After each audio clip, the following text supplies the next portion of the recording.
You're literally Frodo right now. He's the hero.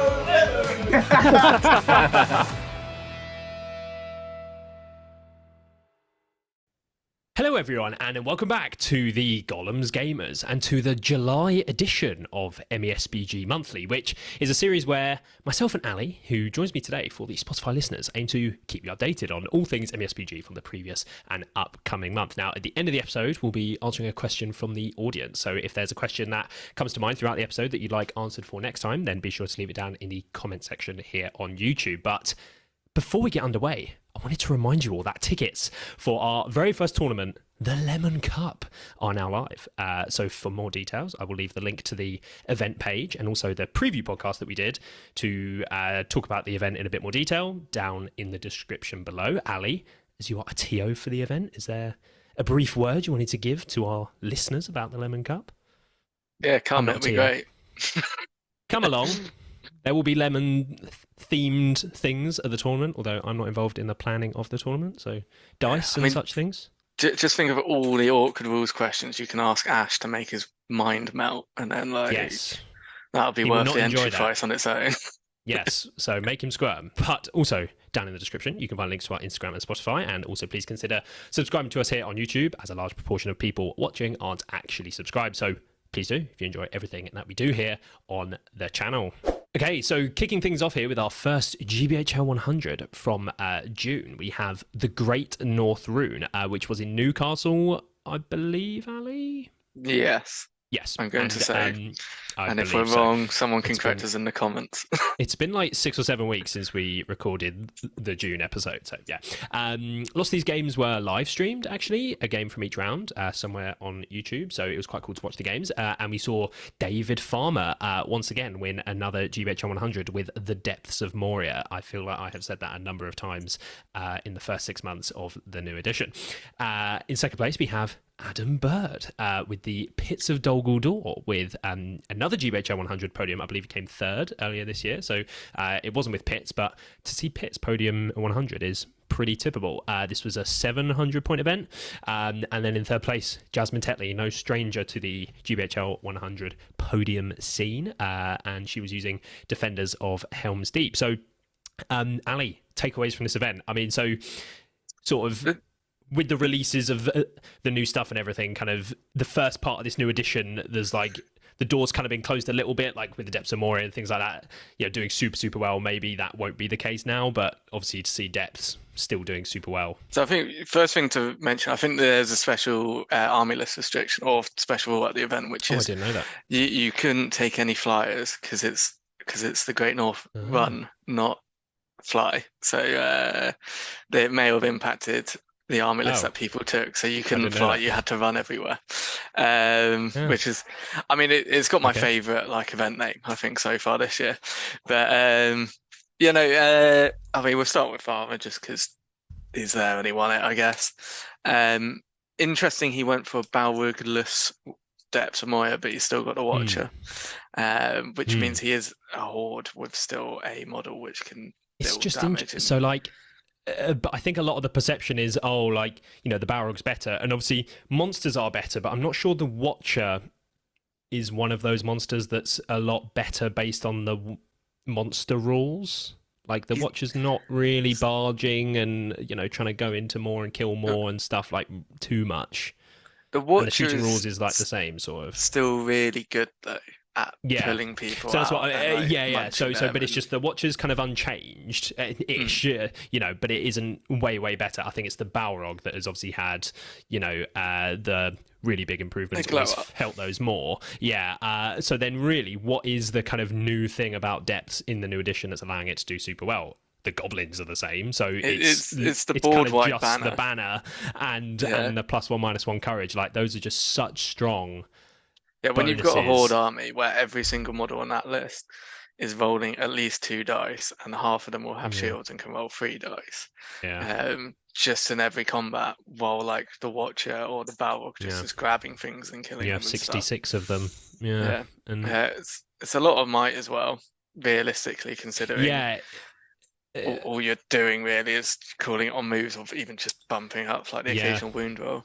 Yeah, it can get into the situation like, when you're at the lines and you have both sides calling a move, and then you might have a captain on a flank where usually you wouldn't want to call two moves, but with 11 might at 700, you could just call that second move and then you're putting pressure on your opponent, so you kind of have the might to spare. You'd have to save it for strikes and things like that. So the other thing, actually, I think is because you still get some D6 plus battle line armies, but a lot of armies now are actually only 50% D6 or have a lot of D5 and stuff like that. So you're not actually struggling to kill as much as maybe you once would have against with a lot of armies. You're still struggling to kill like dwarves or Minister, but that's where your model count and then having the Watcher to just pull out like either sphere supports or just key little heroes and stuff and just pick them apart piecemeal. I was gonna say Farmer's done well with various depths of Moya. Having been to the Nations Cup, it was one of the more popular lists, which didn't surprise me.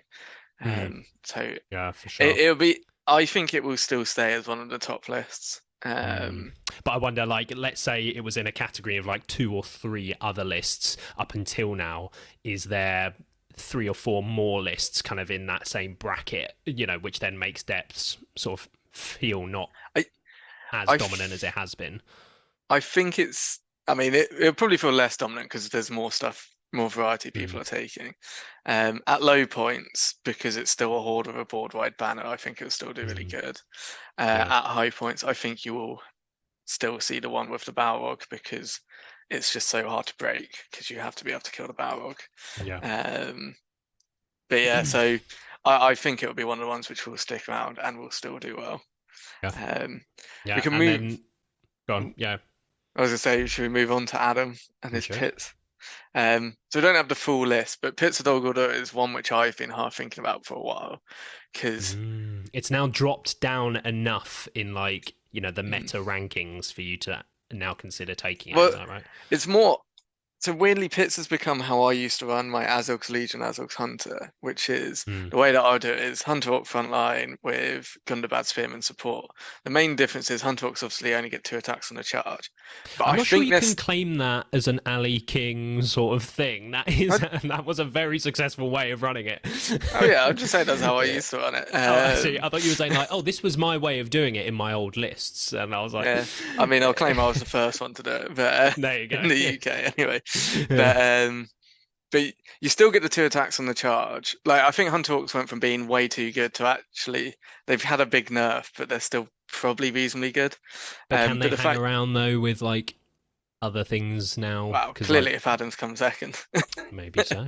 But you do have a benefit now that you got fight value 4 supports in Gundabad, which is quite a big difference to you being able to win the fight. That is something I was calling for a very, very long time. So. And like, I think the list is still pretty solid.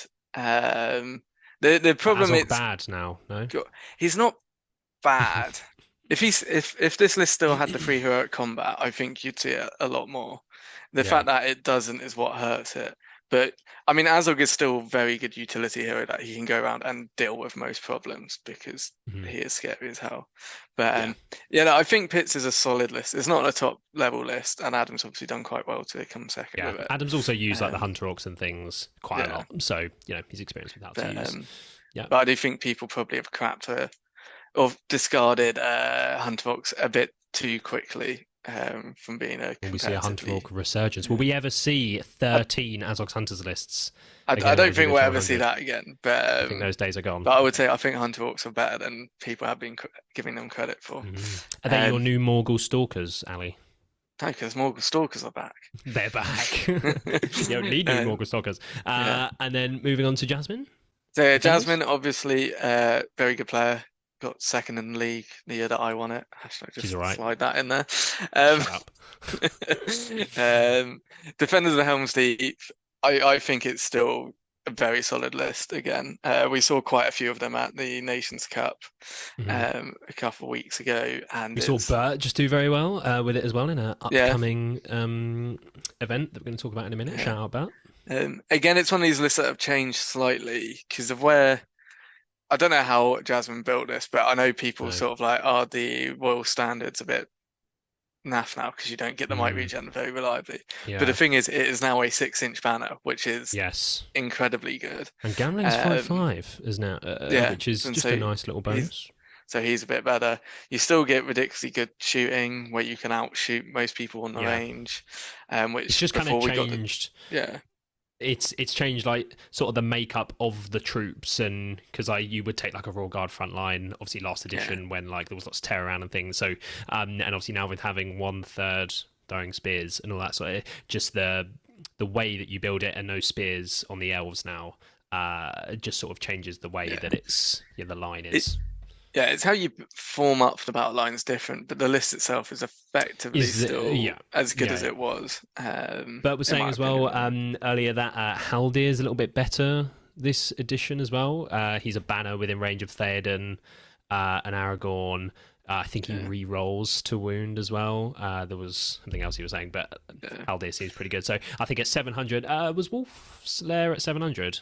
So it was the same yeah, points I as think this, yeah. so. So you can get Theoden, Leggy, Haldir, Gamling with the banner and hit 40 models at 700. Which is good. So And which is really nice for 5/5. but no, so yeah, no, by all accounts, it's a really good event overall. Yeah. We got some familiar names in the top three and some familiar army lists with a bit of a surprise in pits, I guess, for most people would say. Yes. Yes. Okay. We shall leave it there. So congratulations to the 3 podium winners. So we shall move on to a really big day out. The Shark Tank puddle of Bristol Big that I was at along with Vince and Ash. None of us podiumed, And I was unfortunately. going to say, what are you three doing? I know, Like, none of us. but Well, I played. statistically, I think one of you should have at least podiumed, considering you made up like a quarter of the There draw. was like 14. There was 13 people plus Jamie who ringered, so there was 14 people there, and it was like it was quite a large percentage of the top like 10 or 15 from last year. So it was a fun event, and there was a couple of people there that it was their first ever tournament, so they chose a interesting event to try out. But it was David Clubley with his Battle of Five Armies who came out on top. It was Dave Farmer once again with Army of the White Hand in second place, and then Jakob, no stranger, either, with his Halls of Thranduil. So it was a 749 point event. Battle of Five Armies. This was also the list that I took for the Spotify listeners that the YouTube viewers can see on the screen. Clubley's Bofa list, which was his one was Barlin, Barlin, Leggy, a Lake Town captain, and Guahir, where I had Leggy as the leader in my list, and I took Nori instead of Barlin. But his makeup of troops as well. So like I had a crossbow, Iron Hills crossbow frontline. I think I had 12 crossbows plus Leggy, where Clubley has just like Iron Hills frontline, and then he's got elves with bows, where I had all my elves with glaives. So there are different ways that you can run it, but what do you think on Clubley's list and how he did? I mean, it's similar to a few lists that I've seen pop up. So like at the GP, obviously that was only 600 points, but I saw a Barlin, Guahir, Legolas version of this list, and like. Yeah. I mean, again, I keep on referring back to it. It's similar to what it did last edition in terms of your having like the dwarf line with the strength 4 and the D7. But you weren't really taking like... Guahir with this last year, though. Oh no, really. Like it's Guahir's your replacement for either like Thorin or Bard or whoever it may have been. Legolas is it was different. great. Like Bard had the banner and all that sort of thing, and like the combat. So it is like Guahir adds. Yeah, no, then you've got the elves for the fight 5, and you got the Lake Town to boost up your numbers, essentially. So, see, I found like, I don't know. My thought is like having the elves with the bows, like then it means you're having the D5, like sort of not all on the front line, but like you're having to work them in at the front somewhere because they can't support. So my thought was to have D6 at the front with crossbows, and then the glaives are so good. They are D5, but they can sit behind. And then I had fewer Lake Town as well, but I think I only had 36 models to Clubley's 40. But 40 is definitely a sweet spot for model count. It did feel a little bit low for me. Barlin's an interesting one. I guess you taking him to be a safe general who's cheap because you Yeah. can just leave him at the back of the line. He's DA, Um, he has defense and 2 points of might. So yeah. Um, he's a valor. yeah, I mean it's a solid. You've got tools to do stuff in Guahe and Leggy, and then you've got a very solid battle line. I don't know if there's much more to say about it really than that. Guahi really OP. I mean, the reason that Clubly beat Vince when they played, I believe, is because Guahi was on a piece of terrain that Vince had 4 models on because Guahi is dominant 4. Vince didn't get the VPs for the terrain piece. Did Vince forget about him being dom 4 then? I think Clubly did say earlier on in the game or something, but I'm not sure if he did know. Yeah, so I don't know. I can't remember. But yeah, Guahi really good. Like, I've used this at 2 GBHL 100 this year, and Guahi is crazy. Super, super good. So no there are ways to deal with Guahi, but you need a tool in your list to do that. Yeah, I've found because there's just so much you can do. Yeah. Also, one thing to say is David Clubley famously is the king of Bristol and just seems to only ever win GBHL 100 events when they're in Bristol, and he will win nearly all of them. Yes. Yeah, he's won 2 previous tournaments at Big before. Yes. So, it's his home turf. Home so we should have known he was going to win as soon as he turned up. There we go. Although he now lives where Ash lives. I almost put them on blast there. And that is not in Bristol. So if it's Clubby's but it's still your home turf, then it should be Ash's as well, you know. Oh no, it's not home turf. It's a place where he wins. His aura levels just surge as soon as he walks through the front door. It's like Gollum's game is at Into the West. Oh, that is such a good comp. Yes, we do come to play at Into the West for sure. Shout out Ben and Jay. And you, me. Came second. Yeah, I've won one as well. Like I 3 years. I got there. That was pre Gollum's Gamers. We know you'd rather Ben and Jay on the pod. Ben will be back. Although no, by the time this has gone out, Ben will have been back on the previous episode. He was back. So next up, David Farmer, Army the White Hand. That must be the 4th or 5th time I've said him on an episode of MESBG Monthly this year. That army. I don't know. Is there much to say about Army the White Hand that we haven't said before? 700 points. There was 2 or 3 other people using it as well. I was fortunate I didn't play it at the tournament. I did not want to have to try and play it. Yeah. He beat Ash with it.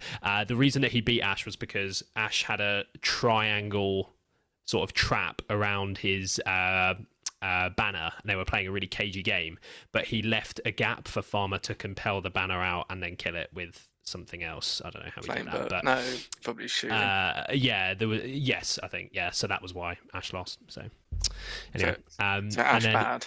He did, yes, he did a bad. And then Jakob with Halls of Thranduil. Is there much to say about Halls of Thranduil 700? The Halls of Thranduil is an interesting one because I think we've seen it. It did well at my event city of Steel earlier in the year, but that was when it got a 3 6-inch banner. And I don't know if we've seen it pop up in another 100 podium since. So maybe not in the podium, but I think it's been pretty consistently performing really well and taken by some really good players and doing well.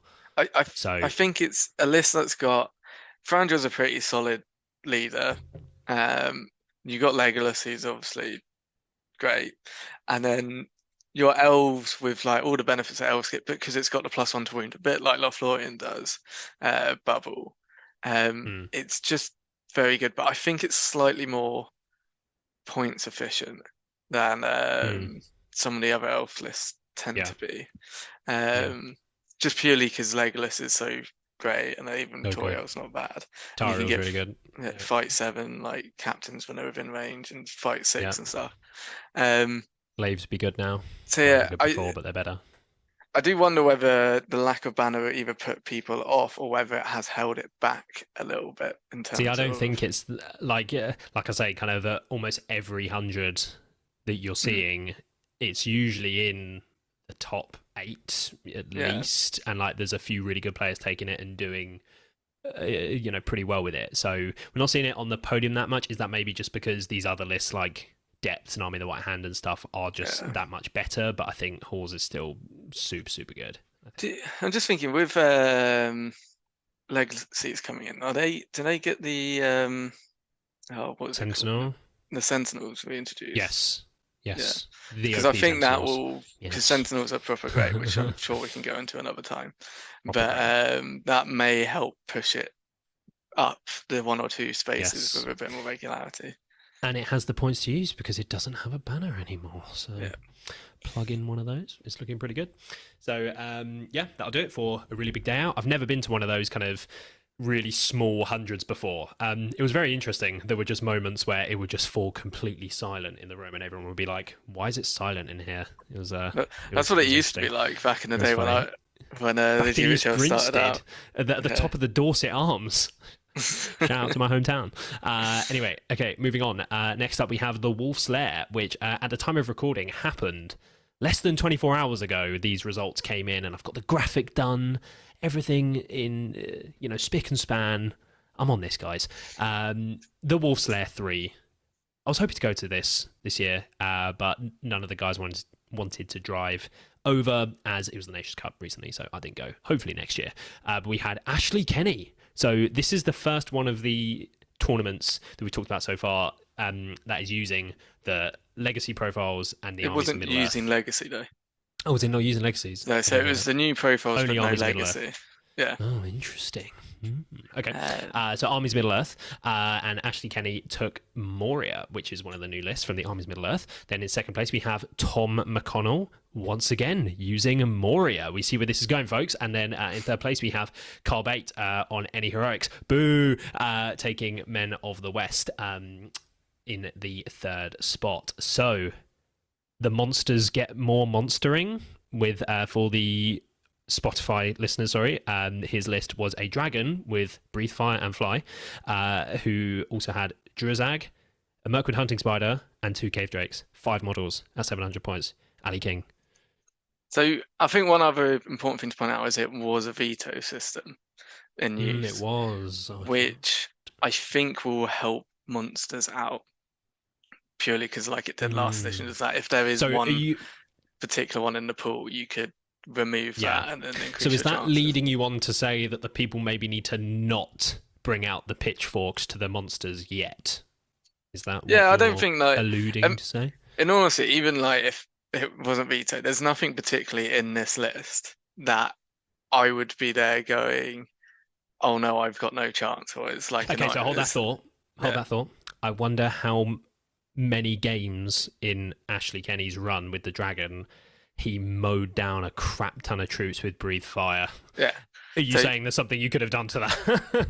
Well, no. So through that, Breathe Fire is annoying, but when you're only facing a 5 model army, you don't need to form a spear battle line as much anyway, so you can spread out.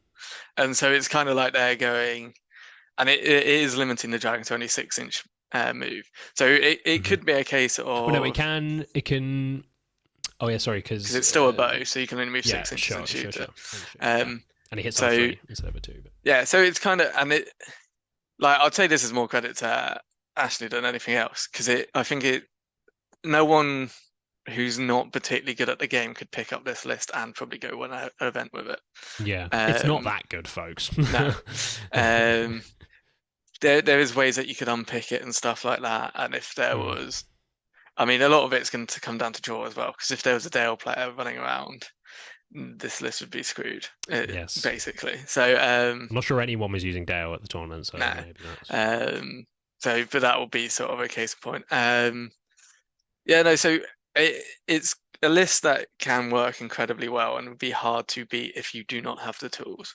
Like if you don't have a Fight 7 model, in your army, you may struggle. Even if you do have a Fight 7 model, Druizag can enrage beast the Cave Drakes, and the Cave Drakes then get +2 to their fight value, strength, and characteristic there. I'm missing wounds. What is it?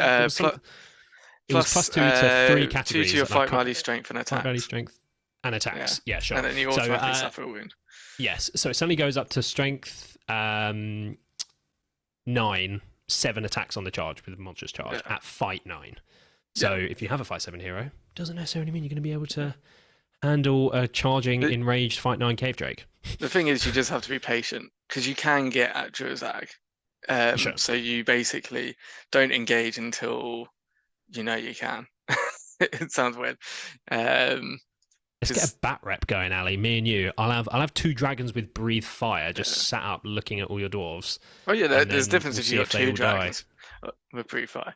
But no, yeah, it's probably a good monster list, and good players will do well with it.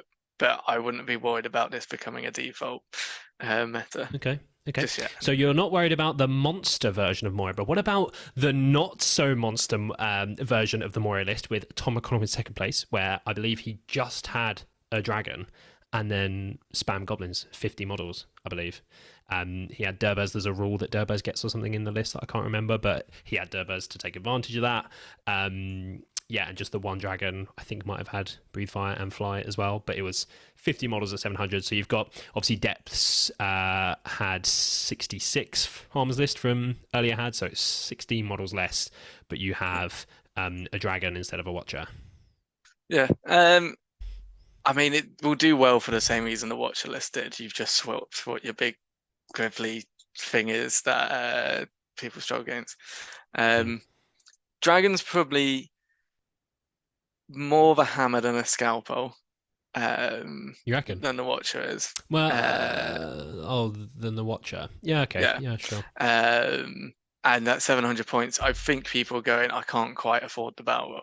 Seems to be the general thing. Yeah. So yeah, so just to clarify, so you had Durbaz, the dragon with fly and breathe fire, and then 2. Yes. Oh, he had a captain and he had a shaman, which is interesting. And a shaman. I personally don't think the shaman's required, although arguably it may have been a good call if there's lots of monsters running around who cause terror. Yes, may have slowed some of them down a little bit. But yeah, I wonder whether a lot of people were struggling learning how to deal with the breathe fire, because it is it's like the Saruman lightning bolt that you get in White Hand. Yes. But you've got to deal with it potentially every turn. Yeah. I haven't played against a dragon before, so we'll see how that goes when I inevitably do. Yeah. Dragons still have the weakness of that. They can pop a couple of odd wounds and then they can run away. Yes. And they're only D7, so it's not beyond the realms of possibility. Yeah, they're like, 7 wounds? Like, you can kill them. Yeah. So, yeah, no, Moira's still doing well. Clearly, basically, they just can do well in different ways now. A new version, yes, new lists, and I mean, seen the first and second. I mean, more of this to come. Who knows? I guess we shall see. And then in third place, Carl Bate, Men of the West, no stranger to these podium spots at the moment. I'm not sure which heroes he had. I'm assuming he hasn't got his list on Longshanks, so I can't. No, he doesn't. Kyle, come on, we're all there on the Longshanks, trying to follow along with the tournament. Lots of people didn't have their list on there, so. The majority did, but yeah, I mean, without seeing the exact list, Men of the West is and has been effective at nearly all points levels. I think from 600 up. It continues to do so, yes. But a very good performance from Carl over the weekend for sure. One of the 2 events he will make it to this year in his hometown. So. Very good job from Carl. So anyway, we shall leave it there. So those are the 3 GBHL 100s from June. And we shall move on to News from the Mark, which is the segment where we take a look at the individual and team standings in the GBHL, as well as talk about any recent news items from across MESBG. Obviously, there's a little bit less news at the moment because we've now had all the build-up and the splurge of content and leaks and new things. So all that is over, and now we just get to enjoy using it. I wonder when we will see the return of articles and new things. I mean, we know there's a Theodred model that is going to be released at some point. So, but when are the articles, the teasers of the first supplement for the new edition? I wonder. I'm looking forward to that stuff for sure.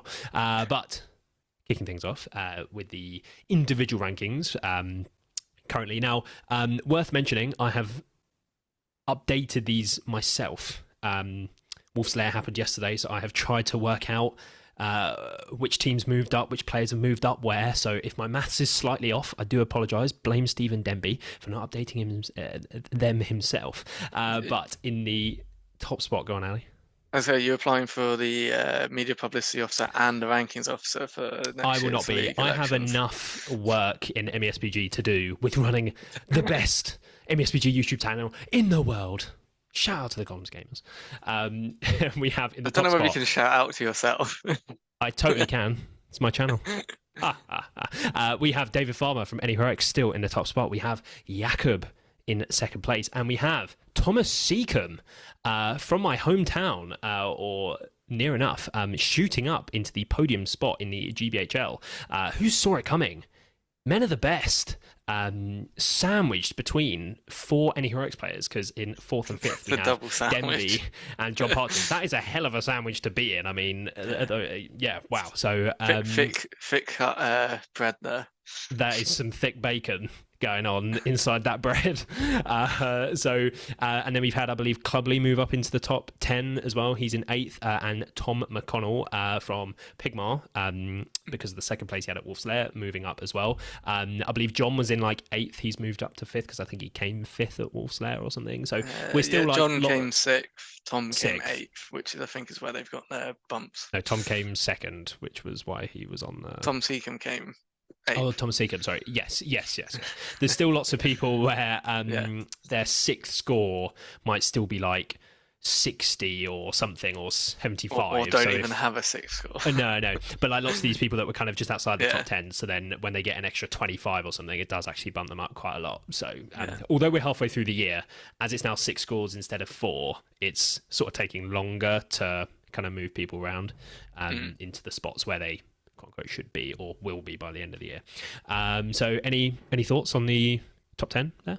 So I guess starting with Farmers put some distance by getting that win earlier in the last month, depending on what you're looking at, between him and Jakob. So I think they're tied on wins, but crucially Farmers got arguably 2 better tiebreaker scores as it would be for them. So Jakob, I think, to win the league at the moment, looks like he'll have to just win more events than Farmer will do. Which, I mean, they're both on 3 at the moment. They've both been winning more than anyone else this year, so yes, it's doable. But Farmer's given himself a bit of a cushion, although not an unassailable one.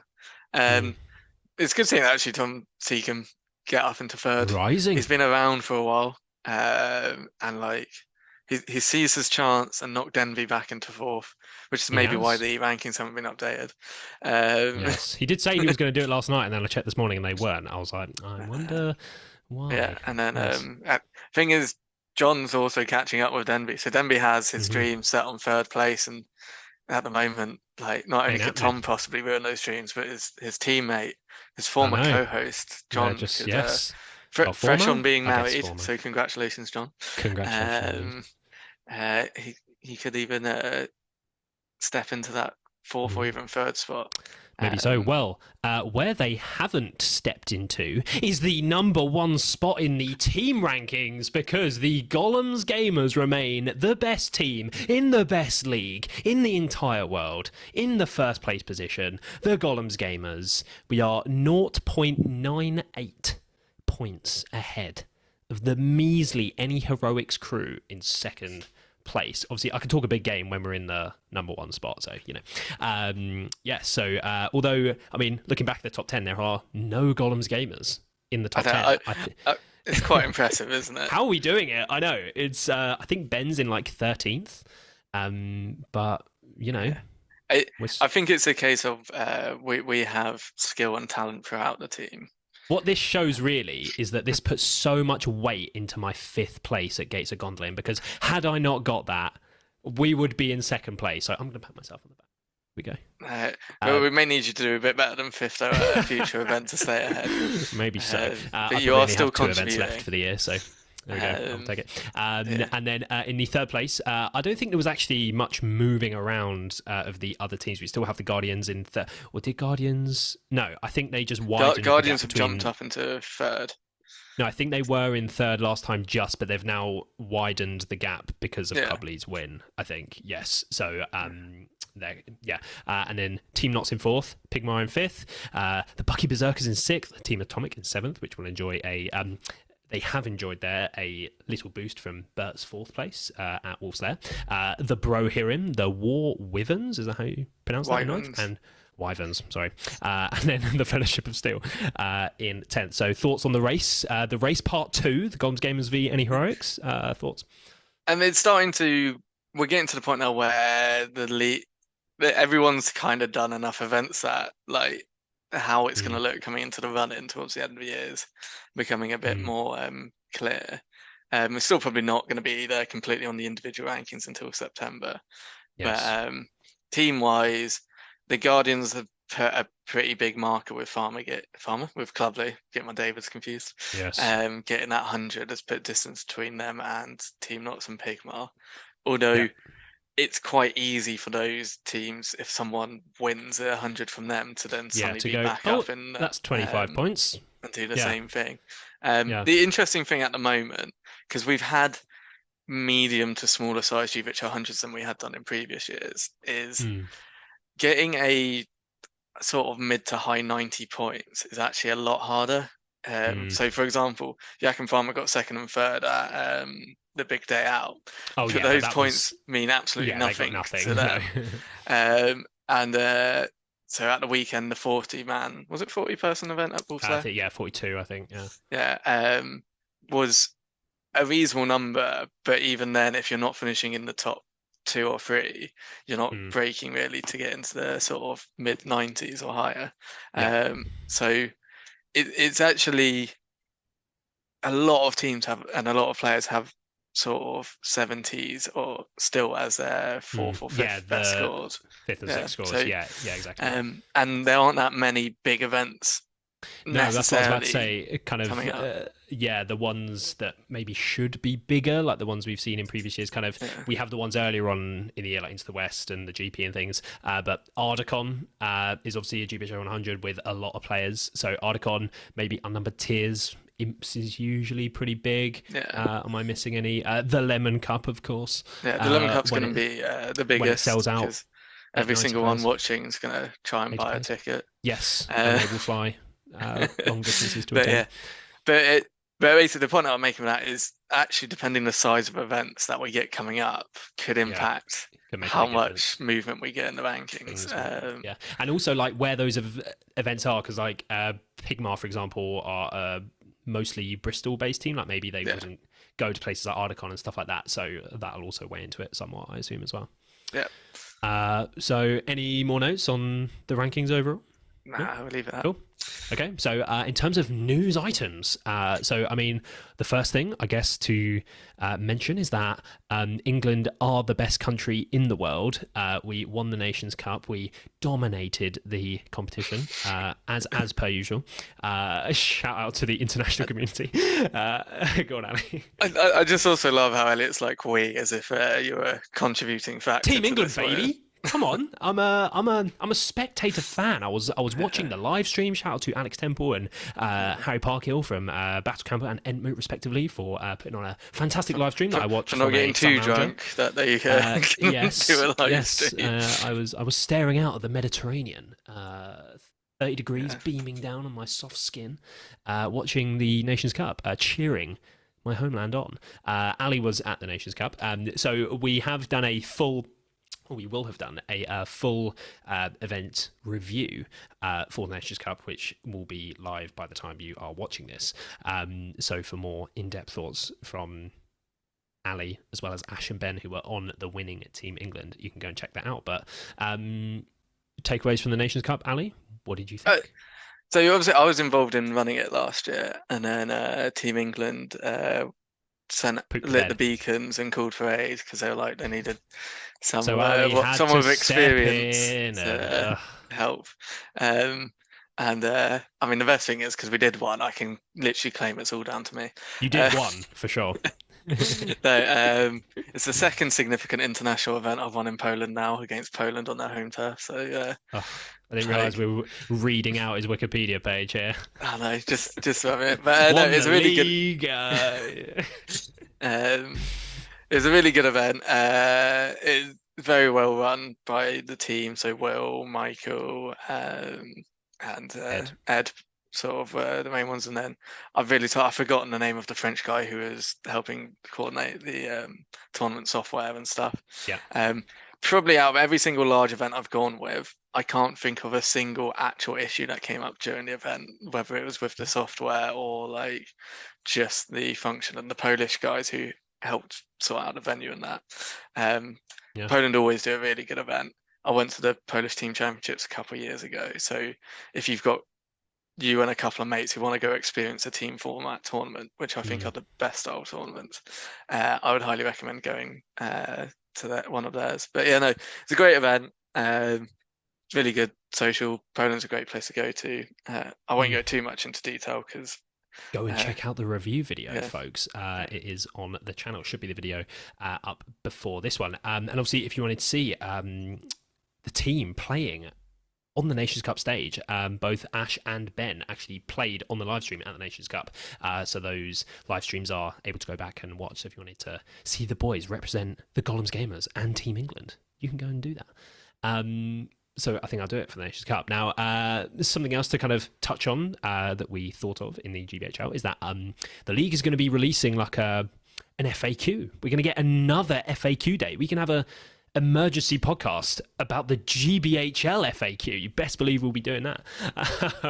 Maybe not a whole podcast on it. No. Maybe just a segment of the news. I'll just do a little solo pod, it's fine. Yeah. On the legacy rules on kind of, so where do you think they're going to go with this? Kind of on, as in FAQs for specific things in the legacy documents, or on how and when TO should use them and things like that? So I think we mentioned it vaguely briefly in the legacy sort of leak video. Well, it wasn't a leak actually, that was just a release video. But they haven't released all of the details on how they're going to do it yet. But the aim is, because of where Games Workshop had previously said that they won't be supporting with FAQ, no ARTA questions for Legacy. The league would like people to be able to use their toys, and they'd like to give guidance to TOs, because some of them had asked it on like how interactions may work between models and rules and stuff. So I think they'll probably post at some point in the near future, hopefully, how they're going to facilitate it. But it'll probably be very similar. Like either TOs will report to the league, go, this question's come up at my event, this is how I played it. But like I think it's one that probably needs a common sort of voice on. But TOs will be able to use them if they want to, or they could go their own way. But I think it's quite good at just giving a sort of direction, and because it is a bit of a pain in the ass. So not that this isn't a legacy thing, but for me using Bofa at the moment, every single event that I go to at Bofa, I have to ask how it's going to be ruled. Now, Ali, you can't just fill up the GBHL FAQ with Bofa questions. I mean, you can. That's the problem with rules. But it's they're going like, it means that you know how your army will be working at pretty much all the events you go, which is just helpful for people, and you don't have to have like the same question every single time and then have to explain it to your opponent every single time that you have a game. So it should hopefully make things just simpler and easier. And I wonder how the committee is going to come to these decisions. Is there going to be public voting on the way that Bofa works? Is it going to be an open panel? They haven't announced. My feeling will be there'll be an open discussion, and then they'll probably get the TOs to vote on how they would rule it. Yeah, you reckon? Yeah, okay.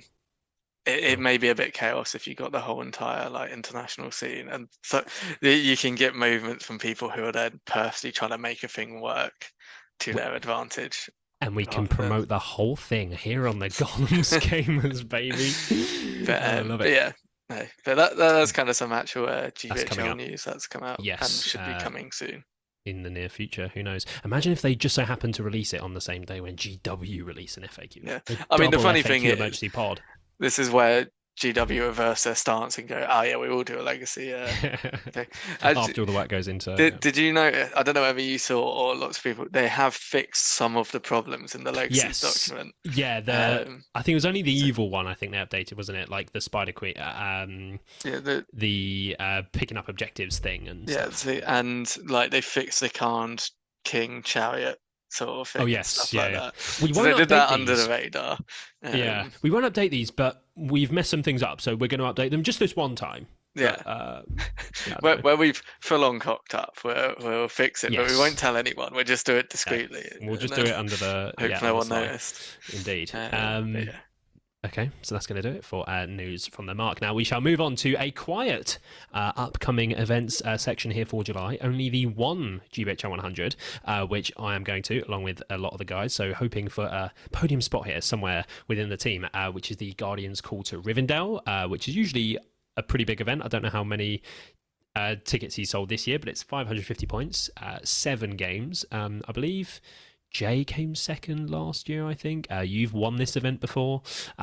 So Dewey's event is traditionally 7 games at 550. So just the one event. I'm looking forward to it for sure. The Instagram followers have seen my Ugluck Scouts that I have been painting up recently. So very excited to take those for a test drive. I'm hoping they're still good after all the new Armies Middle-earth stuff has come out. But the list on the screen that the YouTube viewers can see, but for the Spotify listeners, is a Army of Dunland list. That's a word. It's an army list you haven't heard the name of in quite some time. It's a 38 model list that I'm going to leave to Ali King, as he wrote this, to explain why this is such an interesting list that you should consider taking to this tournament. That's Elliot's way of saying, why the hell did you pick Dunland? It's terrible. I didn't say that. You didn't say it with your words so much as the way you said them. But so it's so Dewey's event, just to clarify, is the first GBHL 100 where legacy models are allowed. Oh shit! Yeah. Oh yeah, because I'm taking Malha. Oh yeah. So it'll be interesting from that point, but it also means that we can have a return of some of our best loved armies who from yesteryear. So I figured I'll go and honour that by doing a legacy army to start off with. And it is one that I have used in previous editions to mid-level success. He is trying to justify the fact that he bought an army of Dunland from James Goebel, folks. I didn't buy a whole army. I didn't buy much from him, actually. I think it was just the heroes. But okay.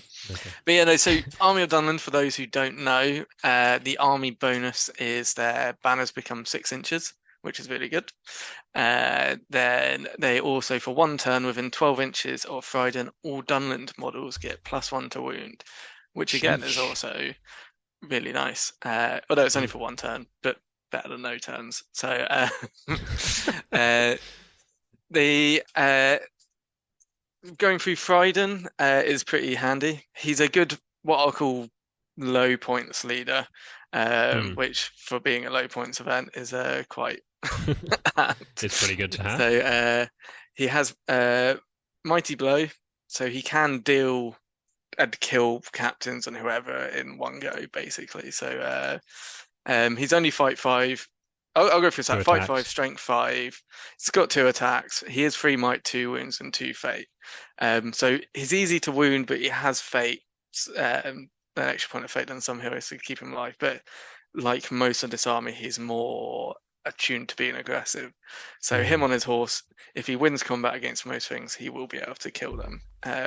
As he has a 2-handed weapon and strength 5 and mighty. Oh, and he can pierce to strength 6. Oh, wait. Oh, he can get +1 to wound if he needs to.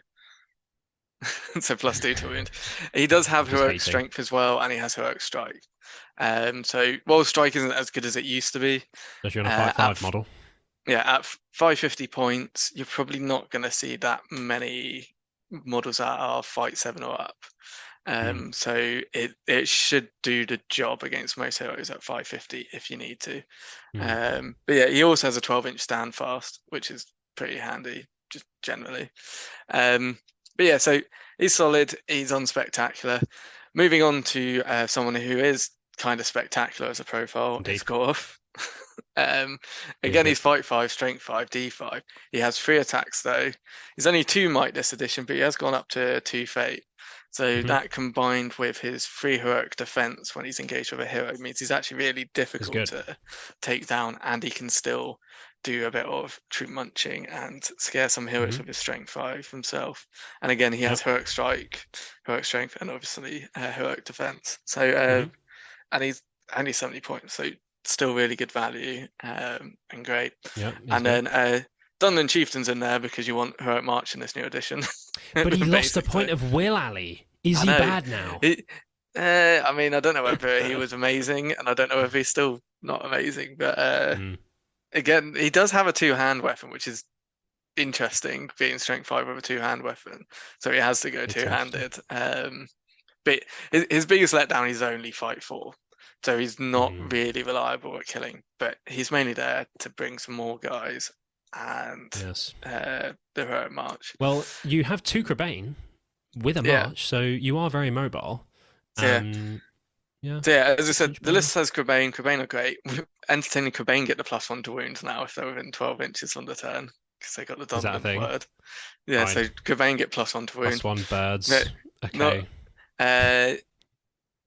One benefit this edition you've got compared to last is Wildman can now have spears, so you're not relying on Husk Elves to give you a battle line, and they're also cheap. So that's how you kind of get the model count up. Your Dunlending warriors are strength 4, D5, so they're not super expensive, but they do hit quite hard. Would you not just take a 48 model Usurpers of Edoras list instead? No.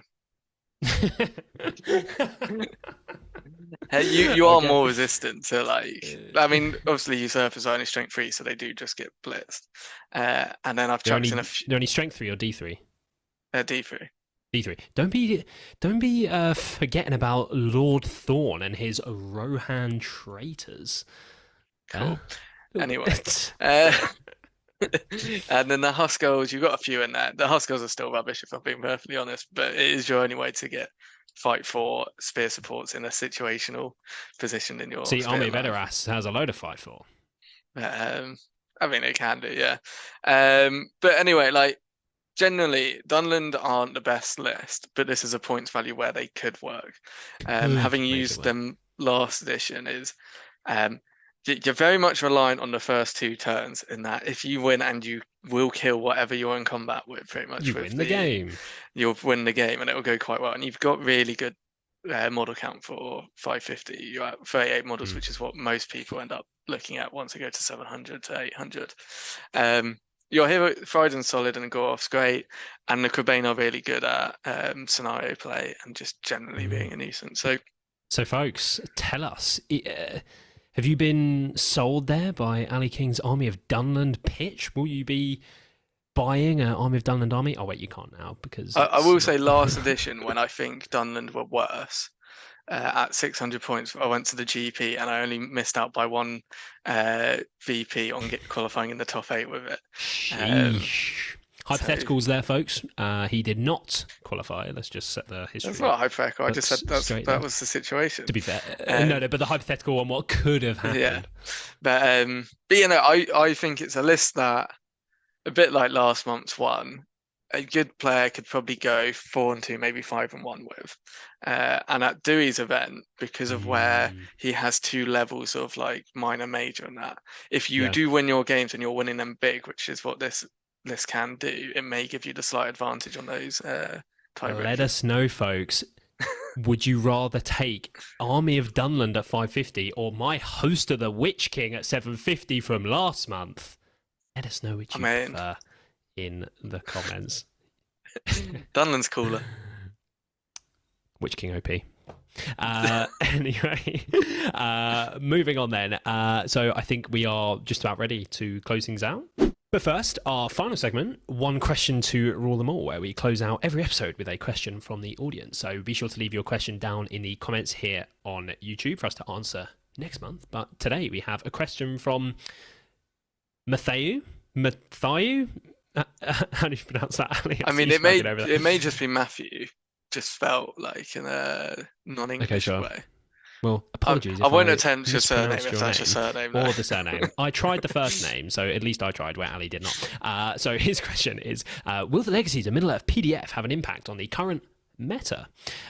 Taking into account that the meta is still finding itself. So obviously we've sort of talked about like the Legacies. Obviously the Moria list that we talked about earlier were from they weren't from the Legacy documents. So ignore me, I'm waffling.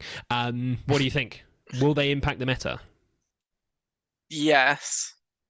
So it'd be interesting because, but we won't know how they will have impacted the meta probably for another year, because we will another year.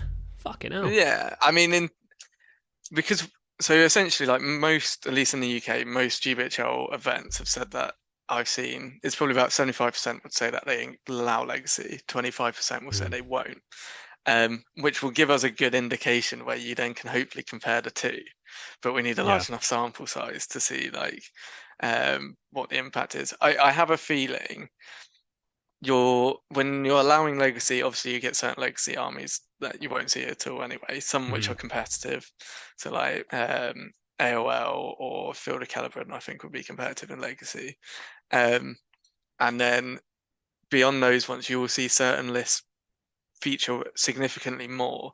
Like maybe I'm going to just refer to them as the Mordor Monster Mashers, because they get every single legacy hero we've missed. But also significantly, you've got still models like the Shadow Lord, which if the meta becomes, it has been quite shooting defined recently. Indeed. And if it continues to be, even though not necessarily to the same extent, being able to just drop the Shadow Lord into your list will shift the meta at those events, because people go, you know what, actually maybe I won't take Dale or Defenders of Helm's Deep, because it has a knock-on effect but I do wonder, like, looking at someone like the Shadowlord specifically, like obviously last edition you were able to take the Shadowlord and drop it into, say, a Witch King Sully list or something like that was super, super good. But, like, I've been doing some sort of building with, like, you know, dropping in the Shadowlord and things, and, like, because of, like, the points increase for Morannons and things like this, like, to get the same level of list as you had previously,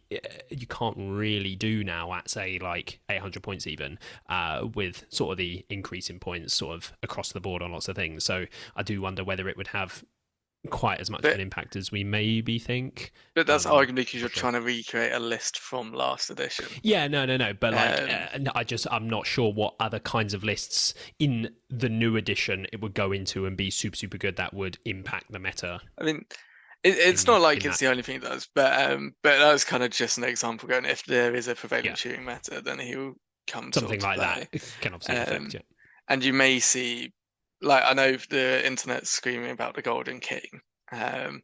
Like, he could appear quite a lot, at least in the short term, at legacy events, because everyone thinks he's amazing, and he is I'm not great. sure how many people have the Golden King though, so I don't know. I'm not taking him. I'll rent him to people for an event though. No. And he will let you keep his models for years, folks. I don't necessarily let them. It just happens by product. But yeah, no. Other than that, I think there'll be a couple of sort of models which may impact the meta, and there'll be a couple of lists. But at the moment, I don't think there's anything so significant that if you're taking a army in a non-legacy event, that's top tier, that you wouldn't be able to take it to a legacy event and it still wouldn't be top tier. Like, I don't think Moria is going to stop doing well just because we've introduced legacies, and I don't think Army of the White Hand or whatever, Men of the West, like, are going to fall off because of the introduction of like, I'm not sure how much there is in the legacy sort of documents in terms of like army lists or things within profiles being added into army lists from the other books, that is going to shift things around and impact it too probably much. More notable will be maybe just make existing armies, jump them up that level, like, so fiefdoms and like what's the Battle of the Pelennor Fields and that, because you can get men at arms, adding in like things, suddenly that list goes, it's got the thing that we were missing. So that I don't think it'll be meta defining, but it'll be meta expanding, is what I'm going to say. Yes, it will it will impact the meta, as he has said here. So I think it will impact. It's just by, like, I think people hear that and they think, oh, there's something really insane that's going to like impact and shift everything around, like a huge. I don't think there's anything like that. But it won't be like when the Dragon Emperor list got dropped, and like that completely changed the meta back then.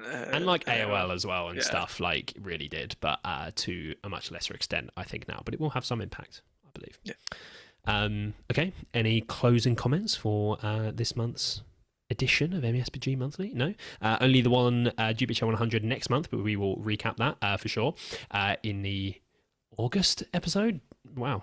Feels like we've done quite a few now. We're there we go. Yeah, we started this at the start of the year. Let us know if you're enjoying MESBG Monthly. It seems like people are enjoying them. So, and I like kind of having a recap of all the tournaments and things. You know, it keeps me a little bit more engaged with what's happening in the league. So I think that's going to do it. So thank you very much, everyone, for watching another episode of MESBG Monthly here from the Gollum's Gamers.